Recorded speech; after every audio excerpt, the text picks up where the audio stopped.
Assalamualaikum warahmatullahi wabarakatuh. Selamat sore pemirsa, selamat sore adik-adik mahasiswa yang mengambil mata kuliah dasar perlindungan tanaman. Kali ini kita memasuki salah satu bagiannya. Nanti akan kita bahas menjadi ilmu penyakit tumbuhan, ilmu hama tumbuhan, dan ilmu gulma tumbuhan. Kali ini yang akan kita sampaikan adalah ilmu penyakit tumbuhan atau dengan nama lain adalah fitopatologi. Jadi dalam hal ini poin-poin yang akan kita bahas apa? Kita harus tahu itu sendiri terminologi penyakit tumbuhan.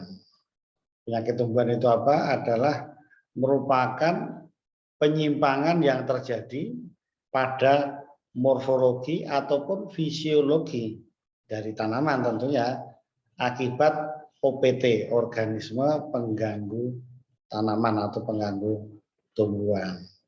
Jadi morfologinya menyimpang atau itu yang dapat terlihat. Yang tidak dapat terlihat ya fisiologi kadang belum tentu muncul. Jadi contoh morfologinya ini gejala mengering ini antraknose atau hawar. Ini merupakan respon tanaman akibat adanya OPT. Kemudian yang sebelah kanan juga tidak begitu kentara, tapi ada terjadi perubahan fisiologisnya berbeda. Jadi itu adalah penyakit tumbuhan. Tetapi yang lebih jelas lagi, penyakit tumbuhan itu merupakan, nah ini sangat terkenal segitiga penyakit, yaitu interaksi antara patogen penyebab penyakit, inang atau host, dan lingkungan yang favorable, yang sesuai. Jadi ketiga-tiganya harus memenuhi syarat. Kalau tidak memenuhi syarat, ya tidak terjadi. Jadi semuanya harus memenuhi syarat. Syarat untuk patogennya apa? Nah, patogennya adalah jumlahnya cukup, inokulumnya cukup, kemudian virulensinya. Nah, virulensinya juga harus yang virulen, yang ganas, ya.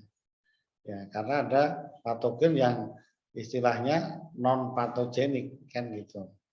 Ini dari segi patogennya harus yang virulen. Nah, kemudian dari segi inangnya, inangnya atau hostnya itu ada ketahanannya berbeda-beda. Nanti kita cerita ketahanan. Kalau yang rentan, ya artinya terjadi penyakit mudah. Kalau yang resisten, yang imun tahan, ya tidak terjadi. Makanya ini sangat penting juga terjadinya penyakit itu berat ringannya dari segi ketahanannya terhadap patogen itu tadi. Kemudian syarat untuk lingkungannya adalah favorable, yang sesuai terutama untuk patogennya. Titik kelembabannya juga sesuai, suhunya sesuai, dan lingkungan yang termasuk lingkungan yang biotik, yaitu musuh-musuh alami, tidak hanya yang bersifat abiotik tadi, yang lingkungan fisik. Ya, jadi kalau banyak musuh alaminya ya ini artinya tidak favorable, nah, kan gitu. Oleh karena itu untuk terjadinya penyakit itu tadi syaratnya patogennya virulen, inangnya rentan, dan lingkungannya mendukung atau favorable. Barulah terjadi penyakit interaksi ini. Itu kalau ini adalah mengacu pada segitiga penyakit namanya triangle disease.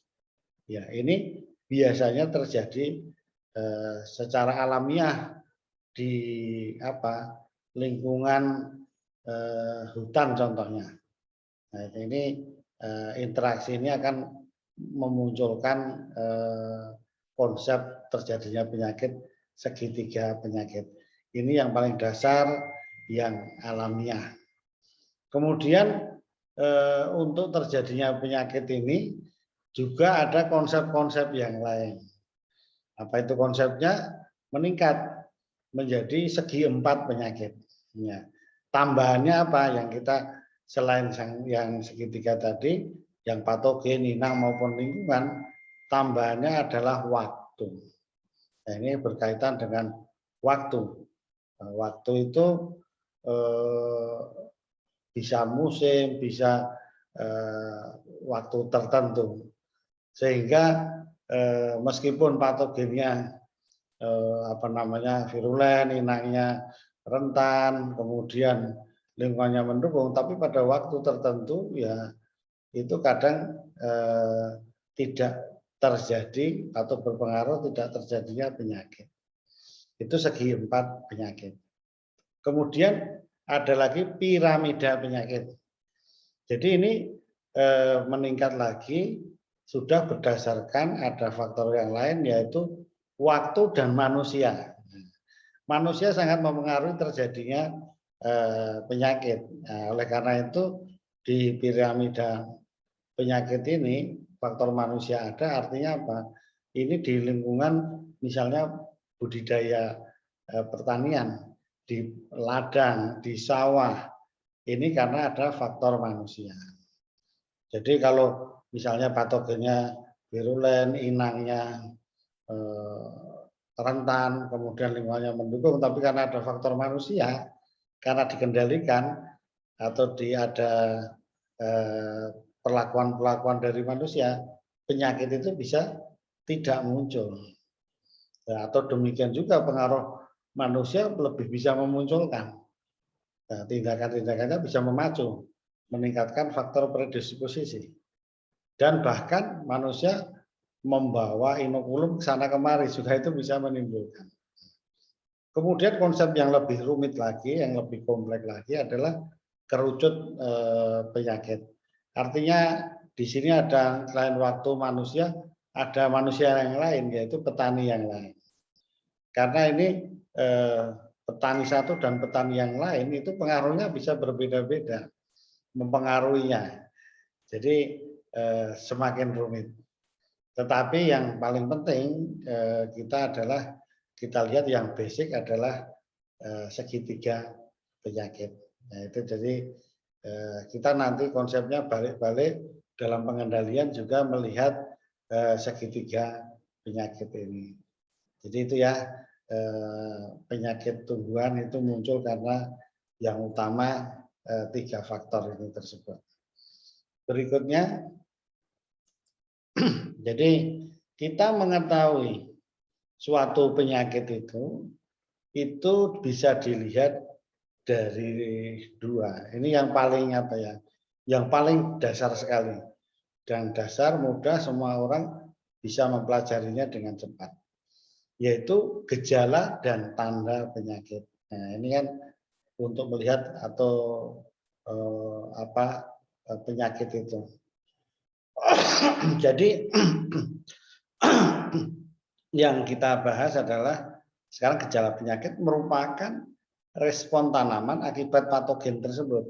Nah, kalau tanda penyakit adalah individu patogennya. Jadi kalau kita mendeteksi adanya penyakit tadi itu bisa dilihat dari gejalanya. Kemudian yang lebih akurat lagi tandanya. Nah, gitu. Ini contoh yang kami ambil di gambar di sini adalah penyakit busuk pangkal batang kelapa sawit yang disebabkan oleh jamur Ganoderma. Jadi gejalanya apa? Oh, ini di tanaman TBM, tanaman muda, terjadi nekrosis dan mengering, akhirnya mati tanaman. Kemudian untuk tanaman tua gejalanya apa? Responnya akumulasi daun tombak, pelepahnya menggantung atau sengkleh, dan akhirnya tanaman menjadi tumbang. terjadi pembusukan di pangkal batang. Ini semua adalah gejala ya, gejala-gejalanya. Tapi tanda penyakitnya apa? Nah, kita lihat tanda penyakitnya ada tubuh buah jamur. Ini tubuh buah jamur Ganoderma. Ini merupakan tanda penyakit. Jadi kalau ada tanda penyakit ini yang sudah yang paling teliti. Ya.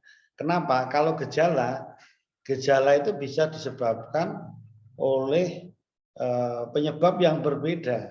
Nah, ini makanya nanti dalam hal diagnosis kita pelajari bersama-sama bagaimana mendiagnosis dengan gejala ini supaya lebih akurat lagi.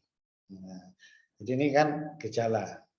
Nah, nanti kita sudah tahu membedakan antara gejala dan tanda penyakitnya.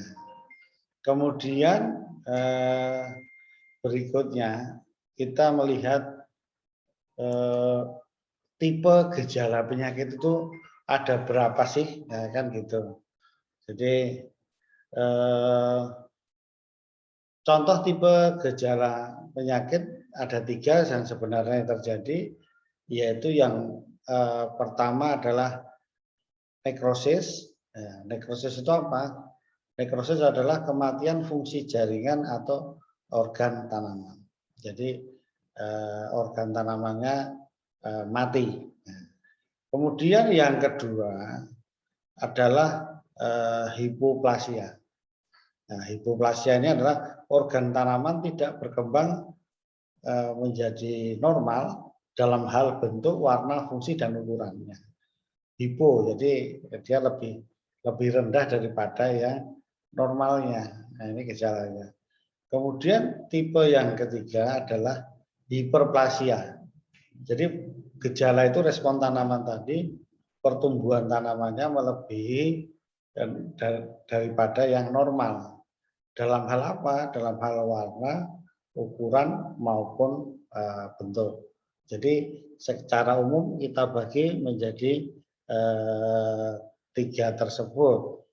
Nah, berikutnya kita bahas satu persatu dari tipe gejala penyakit ini. Yang pertama nekrosis. Nah, tadi nekrosis adalah kematian jaringan tanaman ataupun organ. Yang pertama yang termasuk kelompok dari nekrosis adalah layu atau whale, yaitu rusaknya jaringan pengangkutan atau vaskular. Nah, ini bisa menyerang yang di akar maupun pangkal batang maupun di batangnya. Beberapa contoh dari layu ada penyakit layu fusarium, penyakit layu bakteri. Ini salah satu gejalanya adalah nekrosis. Kemudian yang kedua yang termasuk dalam nekrosis itu adalah bercak atau spot. Ya, adanya bercak-bercak, bintik-bintik yang lama-lama akan berkembang yang di sekelilingnya dibatasi oleh sekelilingnya. Nah, ini contoh yang kami sampaikan adalah penyakit bercak daun, penyakit bercak daun di kelapa sawit di pembibitan. Ini termasuk gejala tipe nekrosis. Kemudian tipe nekrosis yang lain adalah hawar atau busuk atau blight. Nah, jadi kematian jaringan tanaman meluas dari pinggir, dari agak kering. Contohnya apa? Potato leaf blight. Jadi penyakit hawar daun kentang yang disebabkan oleh Phytophthora infestans. Berikutnya adalah penyakit blast. Itu yaitu kematian jaringan yang secara mendadak dan berpola memanjang dan membesar sepanjang urat daun. Ini contohnya adalah penyakit blast pada padi yang disebabkan oleh Pericularia oryzae yang dilihat di gambar ini. Ya, kemudian yang termasuk nekrosis yang lain ini adalah rebah atau dumping off, yaitu kematian bagian batang dari bibit sehingga tanaman menjadi rebah. Nah, ini biasanya disebabkan oleh jamur-jamur yang lemah, contohnya jamur Pythium, Rhizoctonia, mucor. Nah, ini banyak bibit yang terserang dumping off sehingga menjadi busuk di batang sebelum maupun sesudah akar menuju tanah. Kemudian yang berikutnya yaitu mati pucuk atau dieback. Nah, yaitu kematian pucuk atau ranting yang menjalar dari atas ke bawah. Ya, contohnya penyakit VSD pada kakao, vascular streak dieback. Nah, itu kan juga kering-kering pada daun dan pucuknya. Nah, berikutnya adalah kanker dan antraknose. Jadi kalau kanker itu adalah nekrosisnya kering di sekitar pada jaringan hidup. Sedangkan kalau antraknose itu ada lesionya, lesion apa yang seperti bercak tadi lengkung, cekung dan berbentuk bulat konsentris. Nah, ini contohnya kalau kanker ya kanker pada jeruk, kanker pada durian. Antraknose banyak, antraknose ada di cabai atau penyakit patek, kemudian antraknose ada di mangga. Nah, ini beberapa gejala tipe gejala nekrosis. Yang ini bagian dari nekrosis gejalanya. Selanjutnya termasuk nekrosis adalah mumifikasi. Nah, jadi penyakitnya nanti busuk, kering, kemudian mengeras. Nah, kering seperti mumi, namanya mumifikasi. Ini ada beberapa jamur mold yang ada di tanaman plum, peas, dan sebagainya. Kemudian berikutnya adalah penyakit busuk, rot. Nah, ini karena busuk basah yang diikuti melunaknya jaringan dan perubahan warna. Nah, contohnya ini gejala karot atau wortel yang disebabkan oleh bakteri Erwinia carotophora. Jadi ini masih kita bahas tipe-tipe gejala dari nekrosis. Nah, berikutnya yang sudah berbeda lagi yaitu yang tipenya hipoplasia. Hipo artinya tidak bisa mencapai pertumbuhan normalnya dalam hal parameter apa saja. Yang pertama adalah klorosis. Klorosis adalah menguningnya daun akibat kegagalan pembentukan klorofil. Nah, ini hipoplasia ini banyak disebabkan oleh virus. Nah, contohnya ini adalah terong yang terserang penyakit kuning. Kemudian yang kedua adalah mosaik. Jadi banyak virus menyebabkan mosaik, yaitu munculnya motif warna hijau gelap dan kuning pada seluruh daun sehingga gambarnya menjadi mosaik. Jadi ini banyak penyakit virus yang berbentuk mosaik. Contohnya di tembakau, tobacco mosaic virus TMV ya gitu. Berikutnya yang termasuk hipoplasia adalah jelas tidak normal, tingginya tidak normal, bentuknya tidak normal. Nah, ini contohnya adalah kerdil atau dwarf. Nah, namanya udah kerdil. Jadi terserang penyakit banci top virus misalnya ini pisang. Ada lagi terserang virus tungro kerdil di padi. Nah, itu termasuk hipoplasia. Berikutnya tipe hiperplasia. Nah, ini yang terakhir, tipe hiperplasia adalah pertumbuhan itu lebih daripada yang normal, kelebihan kalau ini justru. Nah, contohnya apa? Keriting, curl. Jadi kelebihan pertumbuhan bagian tertentu daun sehingga menjadi keriting. Contohnya keriting pada tanaman cabai yang disebabkan oleh virus penyakit keriting. Kemudian yang kedua yang namanya hiperplasia adalah tumor atau gol. Nah, pertumbuhan selnya tidak terkendali sehingga menjadi struktur yang membesar. Ini banyak ada penyakit sengon yang terserang gol, tumor ini. Ini banyak contohnya juga ada di jeruk juga ada. Jadi itu adik-adik semua para mahasiswa yang mengambil mata kuliah dasar perlindungan tanaman ini masih bagian dari ilmu penyakit tumbuhan yang menjelaskan konsep terjadinya penyakit, kemudian mengenal gejala dan tanda penyakit, kemudian klasifikasi gejalanya secara umum, dan detail bagian-bagiannya dari gejala yang ada, karena ada 3 tadi, nekrosis, hipoplasia, dan hiperplasia.